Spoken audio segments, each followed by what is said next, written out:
Hello बच्चों, आज हम पढ़ेंगे इकोनॉमिक्स का चैप्टर नंबर 1 जो कि है डेवलपमेंट। चैप्टर के नाम से शुरू करते हैं कि डेवलपमेंट क्या होता है। आप सब जानते ही होंगे कि डेवलपमेंट का मतलब है कि किसी भी चीज़ का पहले से ज़्यादा एडवांस हो जाना, इम्प्रूव होना या ग्रो कर जाना, उसे हम डेवलपमेंट कहते हैं। It is the process in which something becomes improved और बिकम्स मोर एडवांस। अब हम नेक्स्ट पढ़ेंगे कि डेवलपमेंट गोल्स के प्रिंसिपल क्या होते हैं। Principle of development goals are: first, different people have different development goals. अलग अलग लोगों के अलग अलग डेवलपमेंट गोल्स होते हैं। नेक्स्ट पॉइंट है what may be development for one may not be development for other. जो किसी एक पर्सन के लिए डेवलपमेंट है ज़रूरी नहीं है वो किसी और के लिए भी डेवलपमेंट हो।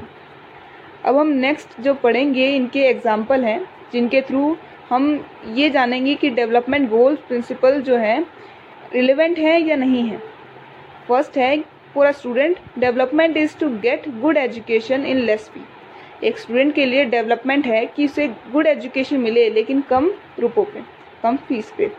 एक फार्मर के लिए डेवलपमेंट है कि उसे बेस्ट प्राइस मिले उसकी क्रॉप का।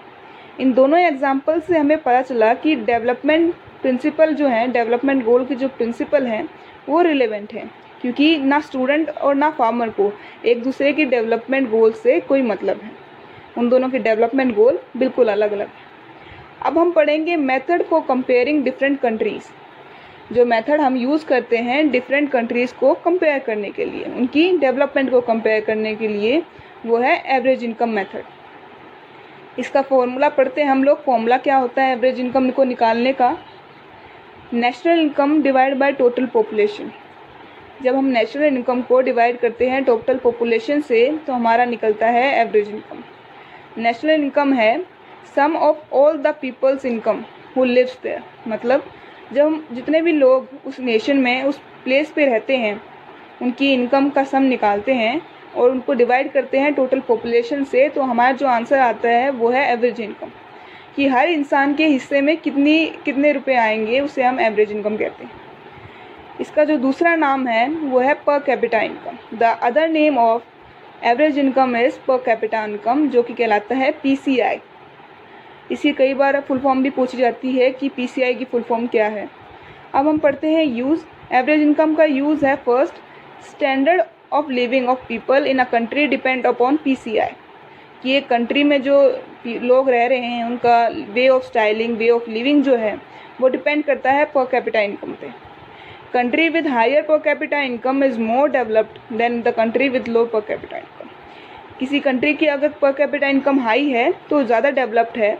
अगर हम कंपेयर करें किसी कंट्री की जो पर कैपिटा इनकम लो है तो वो लेस डेवलप्ड होगी, क्योंकि हर एक इंसान के हिस्से में जो रुपए आ रहे हैं वो कम होंगे रिलेटिवली जिसकी हाई पर कैपिटा इनकम है। अब हम पढ़ते हैं कि एवरेज इनकम को यूज़ कौन करता है। वर्ल्ड बैंक यूज़ करता है एवरेज इनकम को वर्ल्ड डेवलपमेंट रिपोर्ट बनाने के लिए, जो कि यूज़ की जाती है क्लासिफाई करने के लिए डिफरेंट कंट्रीज़ को कि कौन सी कंट्री ज़्यादा डेवलप्ड है और कौन सी अंडर डेवलप्ड है, ताकि अगर गवर्नमेंट कभी कोई स्कीम बनाना चाहे, कोई पॉलिसी बनाना चाहे तो किस स्टेट में, किस सिटी में, किस विलेज में उस स्कीम को पहले इन्फोर्स किया जाए। अब हम पढ़ेंगे एक नोट एवरेज इनकम के बारे में। वो नोट है कि average income can also be use to classify different states, cities and villages also. What we have to do is just to divide the total income of the people who lives there by the total population of that place. मतलब average income को हम country के लिए ही नहीं बल्कि state, city या village के लिए भी यूज़ कर सकते हैं। हमको क्या करना है कि जो टोटल इनकम है, जो पर्सन्स वहाँ रहते हैं, उसको डिवाइड कर देना है पॉपुलेशन से उस प्लेस की।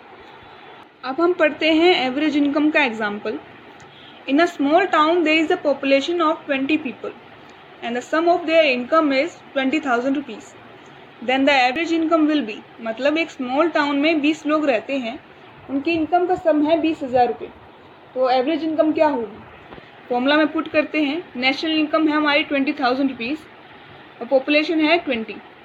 जब हम 20,000 को डिवाइड करेंगे 20 से तो हमारा आएगा 1,000 रुपीज़। मतलब एवरेज इनकम आएगी हमारी 1,000 रुपीज़। इससे हमें ये पता चलता है कि एवरेज इनकम एक्यूरेट डाटा नहीं देती है, बस एक अप्रॉक्स देती है, क्योंकि इनमें से ऐसे भी लोग होंगे जिनकी इनकम जो होगी 0 भी होगी, 1000 भी होगी और किसी की 15,000 भी होगी। तो हर एक इंसान के जो हिस्से में आता है वो एक अप्रॉक्स होता है, एक्यूरेट डाटा नहीं होता है। अब हम नेक्स्ट जो पढ़ेंगे वो है सम इम्पोर्टेंट टर्म्स। कुछ इम्पोर्टेंट टर्म्स जो इस चैप्टर में हमारी आई हुई हैं वो है पब्लिक डिस्ट्रीब्यूशन सिस्टम, PDS। इसकी फुल फॉर्म में भी आता है एक क्वेश्चन की PDS की फुल फॉर्म क्या है। पब्लिक डिस्ट्रीब्यूशन सिस्टम, इसके नाम से पता चल रहा है कि पब्लिक में डिस्ट्रीब्यूशन का कुछ काम हो रहा है। तो डेफिनेशन पढ़ते हैं। It is an Indian food security system which is established by the government of India in which food और non food items are being provided to the poor people. मतलब ये एक फूड सिक्योरिटी सिस्टम है जो कि हमारी government द्वारा establish किया गया है, जिसके अंदर फूड और नॉन फूड आइटम्स गरीबों को प्रोवाइड किए जाते हैं। नेक्स्ट पॉइंट पढ़ते हैं infant mortality rate, IMR।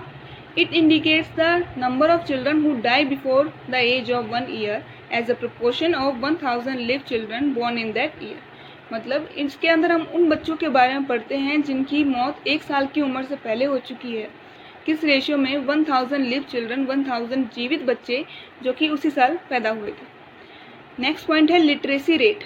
Literate हम उस पर्सन को कहते हैं जो कि अपना नाम लिख और पढ़ सके, उसे हम लिटरेट पॉपुलेशन में काउंट करते हैं। It measures the proportion of literate population in the 7 year and above age group। इसके अंदर हम उन पर्सन्स को काउंट करते हैं जिनकी उम्र 7 साल और उससे अबव है और जो लिटरेट हैं। अब हम पढ़ते हैं नेक्स्ट पॉइंट जो कि है net attendance ratio. It is the total number of children of age group 6 to 10 years attending school as a percentage of total number of children of the same age group. मतलब इसमें हम उन बच्चों की बात करते हैं जो कि 6 से 10 साल की इनकी उम्र है और कितने % बच्चे स्कूल अटेंड कर रहे हैं। नेक्स्ट पॉइंट है human development report. Human development report UNDP prepare करता है।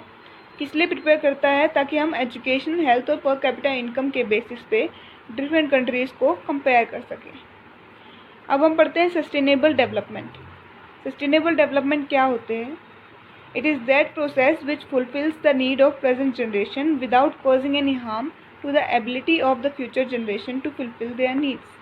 मतलब इसमें हम इस तरीके से रिसोर्सेज को यूज़ करते हैं कि हम अपनी प्रेजेंट जनरेशन जो है अपनी नीड्स को फुलफ़िल कर सकें, लेकिन बिना हार्म पहुँचाए जो अवेलेबल रिसोर्सेज हैं उनको, ताकि फ्यूचर जनरेशन जो है वो भी उन रिसोर्सेज का यूज़ कर पाए।